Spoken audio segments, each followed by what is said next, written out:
अपने दैनिक जीवन में हम अपने आसपास कई ऐसी चीज़ें देखते हैं जो उद्योग जगत से जुड़ी हुई हैं।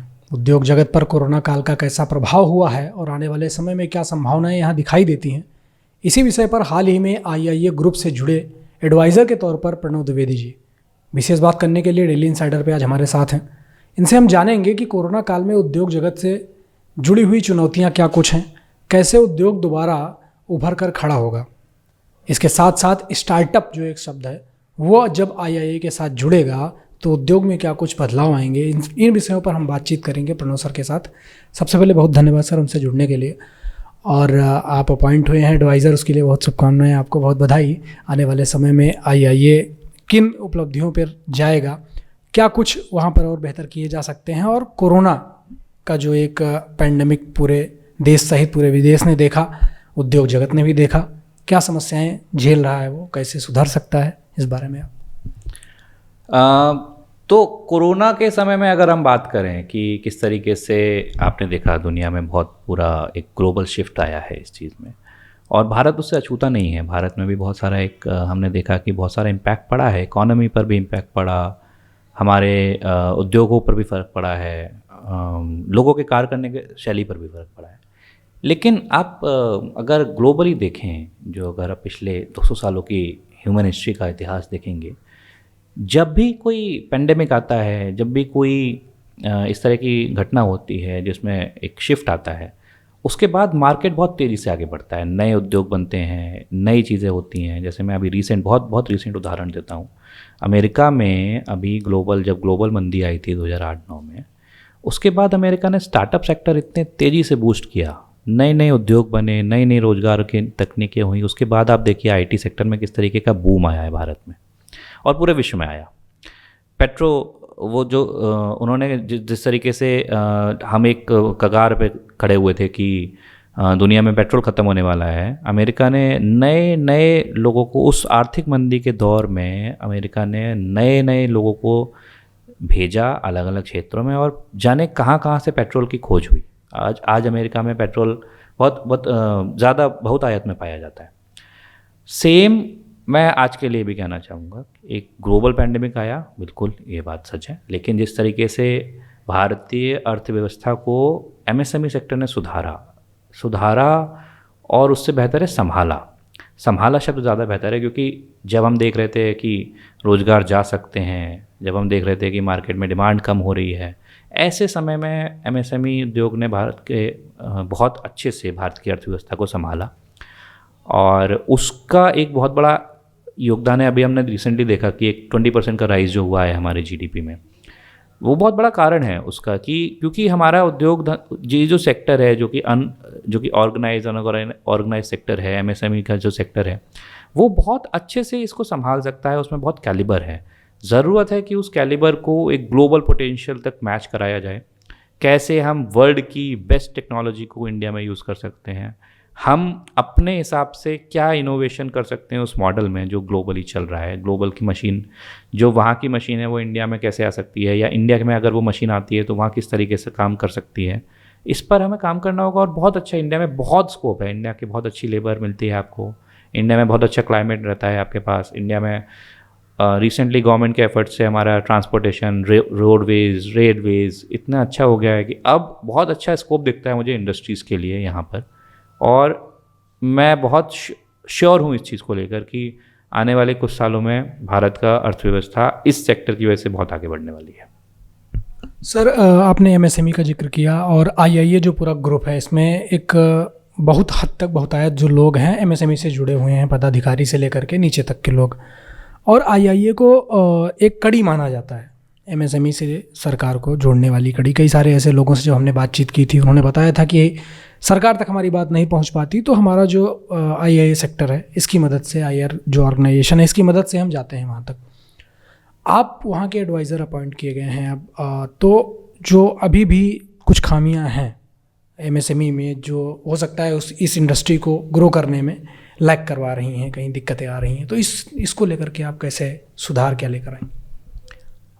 देखिए, सुधार हर सेक्टर, ये कोई ऐसा नहीं है कि आप स्कूल में गए, सारे बच्चों से कह दिया कि ऐसे कर लो तो इतने नंबर आ जाएंगे। हर सेक्टर अलग होता है, हर कंपनी अलग होती है, हर फैक्ट्री अलग होती है। इनफैक्ट मैं तो ये कहूँगा कि जब तक बहुत माइन्यूटली हम ये नहीं देखेंगे कि क्या फैक्टर्स हैं जो ग्रोथ करने से रोक रहे हैं। कई बार होता है कि आपको ये पता होता है कि मुझे ये करना है, लेकिन हो सकता है मैं आपके लिए अगर आपका बिजनेस रीमॉडलिंग कर दूँ, आपकी पैकेजिंग में कुछ चेंजेस कर दूँ, मैं आपका अगर सप्लाई चेन का मॉडल ठीक कर दूँ, तो बहुत सारे चेंजेस उससे हो जाते हैं। एक बहुत छोटी चीज़ हो जाती है। उसके अलावा हमको ये भी पता करना पड़ेगा कि क्या चैलेंजेस हैं एमएसएमई सेक्टर के सामने।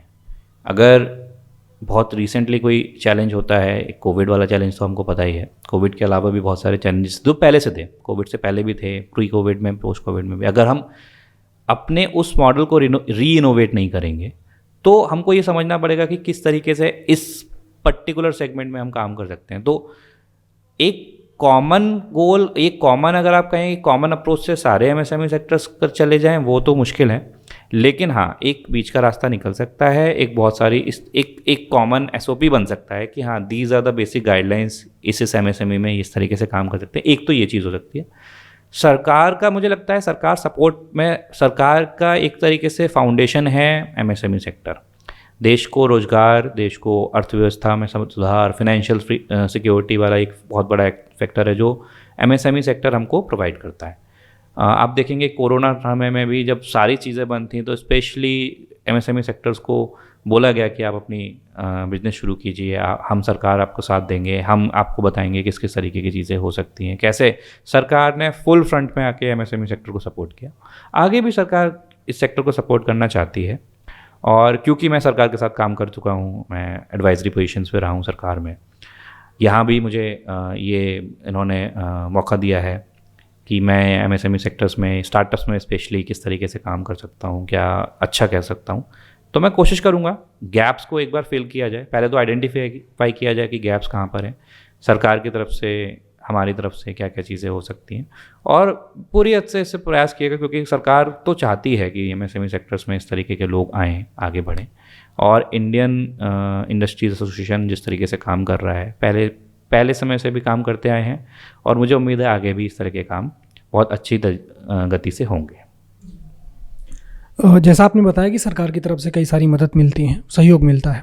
मुझे एक चीज़ और समझनी है आपसे कि एमएसएमई जो सेक्टर है प्रॉपर और स्टार्टअप, इन दोनों का जब कॉम्बिनेशन होगा तो चीज़ें कैसे बदलेंगी और या कितना बदल रही हैं अभी।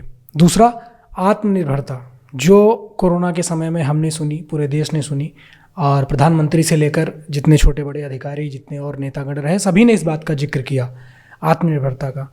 तो कोरोना ने क्या एक अच्छा ये मौका दिया है हमें अपनी देश की जो ये कहते हैं योग्यताओं को, अपने देश के उद्योगों को और बड़ा ले जाने के लिए? बिल्कुल। मैं दूसरा सवाल से पहले शुरू करूँगा। जो आत्मनिर्भरता वाली आपने बात कही, मैं बहुत समय से स्टार्टअप सेक्टर में काम किया हूँ। मैं खुद भी एक एंटरप्रेन्योर रहा हूँ, सरकार के एडवाइजरी पोजीशंस पे रहा हूँ। एक चीज़ मुझे समझ में आती है कि चीज़ें बदली बहुत हैं पिछले 4-5 साल में। अगर मैं देखूँ, लोगों को ये पता है अब कि हाँ मुझे करना क्या है।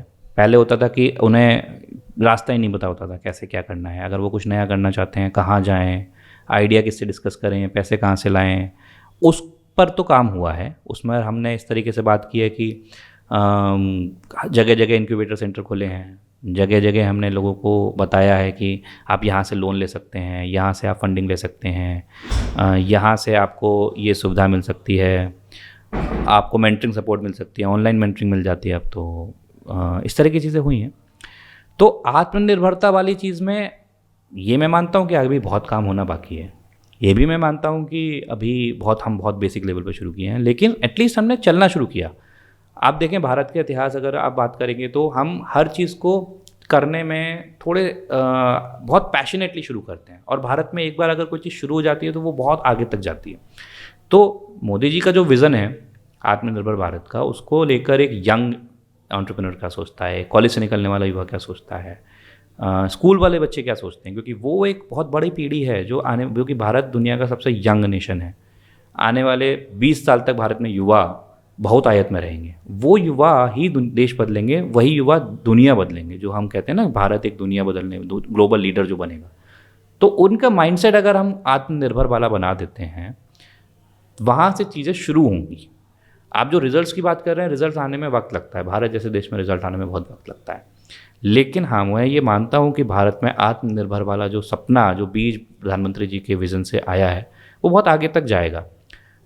आपकी जो दूसरी बात है कि एमएसएमई और स्टार्टअप को कैसे लिंक किया है, उसको भी मैं आत्मनिर्भर से जोड़ूँ अगर, बहुत सी ऐसी इंडस्ट्रीज़ हैं जो आज भी रॉ मटेरियल के लिए, पैकेजिंग के लिए, मार्केटिंग के लिए किसी और स्टेट की या किसी और विदेशी कंपनी पे डिपेंड करती हैं। बहुत सारे यंगस्टर्स हैं जो उस स्किल को लेके बैठे हैं लेकिन रोज़गार की तलाश में हैं। आप सोचिए कि आप कल्पना कीजिए कि भारत में किसी दूर लखनऊ के किसी कोने में बन रही बिस्किट को अगर मुंबई में मार्केटिंग की जाए, लखनऊ के चिकनकारी को जिस तरीके से ग्लोबली हम एक्सेप्ट कर सकते हैं, एमएसएमई उद्योग के अगर कोई छोटे छोटे, आप देखिए अलीगढ़ के ताले, अगर हम उत्तर प्रदेश सरकार की एक योजना है ODOP, अगर इस तरह की चीज़ों को लोकल में, local for vocal for local का प्रधानमंत्री जी का विज़न था, ऐसे ही हम एमएसएमई को स्टार्टअप से जब जोड़ेंगे, लोकल लेवल पर चीज़ों को आइडेंटिफाई करके, प्रॉब्लम्स को आइडेंटिफाई करके अगर कोई स्टार्टअप उनका सॉल्यूशन प्रोवाइड करेगा तो ऑब्वियसली एमएसएमई सबकी पहली चॉइस वो स्टार्टअप बनेगा। अगर इस तरीके की सेम अप्रोच के साथ एमएसएमई किसी स्टार्टअप के पास जाएं कि भाई आप ये अच्छा काम करते हो, आप मार्केटिंग में बहुत अच्छे हो, आप वेबसाइट डेवलपमेंट में बहुत अच्छे हो, आप एप्लीकेशन डेवलपमेंट में बहुत अच्छे हो, आप हमारे लिए ये काम कर दो, बजाय किसी बाहर के बहुत स्टैब्लिश ब्रांड के पास जाने के, वो स्टार्टअप्स को अगर काम दें, उनको टाइमली डिलीवरी मिलेगी, उनको अच्छी सर्विस मिलेगी, उनको ऑन टाइम सपोर्ट मिलेगा, इस तरह की चीज़ों में बहुत अच्छा लिंकअप हो सकता है। और आई एम ग्लैड कि IIA इस तरफ सोच रहा है और उन्होंने इसके अप्रोच के लिए काम करना के लिए मुझे बताया है कि हम इस तरीके से काम कर सकते हैं। तो स्टार्टअप्स को एमएसएमई से जोड़ के मुझे लगता है बहुत अच्छा, मतलब अगर ये दोनों फील्ड्स अपने आपस में कोलैबोरेट करेंगे, काम करेंगे, तो बहुत अच्छे ग्रोथ के चांसेस हैं। और मुझे लगता है कि जो अभी इंडिया का स्टार्टअप नंबर है वो आने वाले कुछ सालों में 4 गुना होने वाला है, और उसको बढ़ाने में सबसे बड़ा अगर सहयोग रहेगा तो वो इस सेक्टर का रहेगा, ऐसा मेरी उम्मीद है। तो कहीं ना कहीं जैसा सर से बातचीत करने के बाद हमें पता चला कि एमएसएमई से जब स्टार्टअप जुड़ेगा तो इसको नए पंख लगेंगे, और नए पंख जो लगेंगे, आउटपुट एक समय के बाद मिलेगा, लेकिन कहीं ना कहीं जो हमने उठकर चलना शुरू किया है, हो सकता है एक समय के बाद दौड़ लगाना भी शुरू कर दें। बहुत धन्यवाद सर अपना समय देने के लिए और हमसे बात करने के लिए। Thank you. मैं एक फाइनल कमेंट आपसे और जानना चाहूँगा एक छोटी सी बात को लेकर के।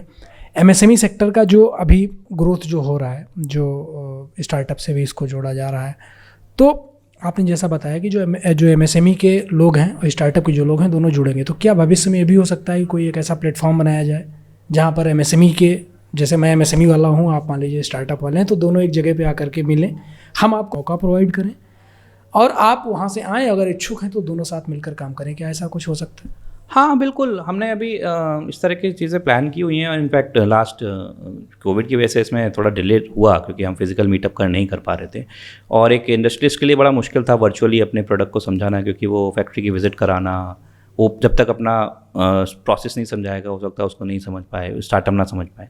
लेकिन हम कोशिश करेंगे इस तरह के इवेंट्स कराएंगे कि जहाँ पर आप अपने प्रॉब्लम स्टेटमेंट बताएं, उस प्रॉब्लम स्टेटमेंट के बेसिस पे हैकाथन, इसको हम नाम देते हैं, तो हम इंडस्ट्रियल हैकाथन करा सकते हैं, हम पर्टिकुलर सेगमेंट वाइज हैकाथन करा सकते हैं, हम स्टार्टअप्स के लिए जॉब इस तरह की अपॉर्चुनिटीज़ दे सकते हैं जहाँ की प्रोडक्ट शोकेस अपॉर्चुनिटी होती है, वो अपना प्रोडक्ट लाएँ, हम इंडस्ट्रीज़ को बुला के वहाँ पर उनके साथ कनेक्ट कराएंगे। इसमें सरकार भी हमारा सहयोग कर रही है, उत्तर प्रदेश सरकार की योजनाएँ हैं, स्टार्टअप इंडिया का जो गाइडलाइंस है उसमें भी ये चीज़ हैं, तो ये बहुत अच्छा एक काम हो सकता है जिसकी तरफ हम आगे बढ़ रहे हैं। और मुझे लगता है बहुत आज आने वाले समय में ये आप निश्चित रूप से देखेंगे उत्तर प्रदेश में, स्पेशली उत्तर प्रदेश में तो ये होगा ही। मैं कोशिश करूँगा कि पूरे भारत में इसको किस तरीके से बहुत अच्छे से इम्प्लीमेंट किया जा सकता है, तो ये बहुत अच्छा काम होगा। Thank you sir. तो जैसा आपने देखा कि एमएसएमई सेक्टर धीरे धीरे एक नई ऊंचाइयों को छू रहा है, और कोरोना काल में सर ने भी बताया कि अर्थव्यवस्था को सुधारने में एमएसएमई का बहुत बड़ा योगदान रहा है। आने वाले समय में IIA से जुड़ी हुई कई डेवलपमेंट, भारत में उद्योग जगत को लेकर क्या कुछ सुधार होने वाले हैं, क्या कुछ बदलाव हो रहे हैं, सब कुछ आपको बताएंगे। आप हमारे साथ जुड़े रहिए, देखते रहिए डेली इनसाइडर।